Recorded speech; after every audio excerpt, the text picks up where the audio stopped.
Now let's talk about symbol. A symbol is something that represents something else. Not everything is a symbol. Is this just a picture of a fish, or is it symbolic of something else? In order to be a symbol, it must be different in kind. The fish cannot just represent fish, it must represent something else.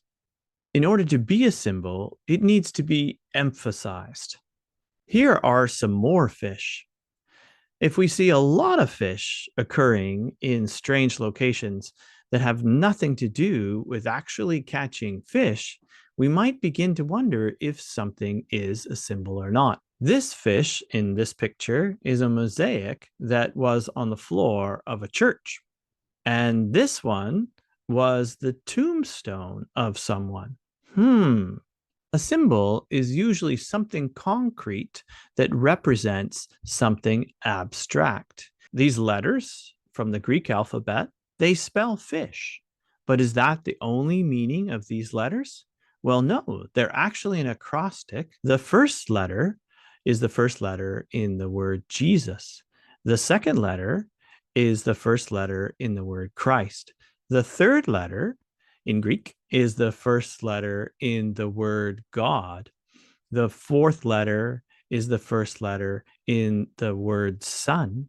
And the last letter is the first letter in the word Savior. And together they spell out the sentence Jesus Christ, God's Son, our Savior. Finally, in order for something to be a symbol, it usually needs to relate directly to the theme of the story. In case of all of these fish symbols, they relate to the theme of Christianity. So, what can be a symbol? Images, titles, names, and characters. Here is an image of a fish, but it's more than that, as we've seen. It's a Jesus fish.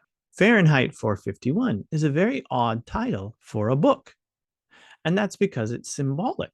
It is the temperature in which book paper burns, and that's an important element of the novel Fahrenheit 451. Names. King Louis XIV, the Sun King, he gave himself this name. It was a symbol. He wanted to show people how he was a light in the kingdom of France. And characters. This man's name is Christian. He's a character, but his name is Christian. In the novel, he does become a Christian, and that's from the novel A Pilgrim's Progress. Related concepts.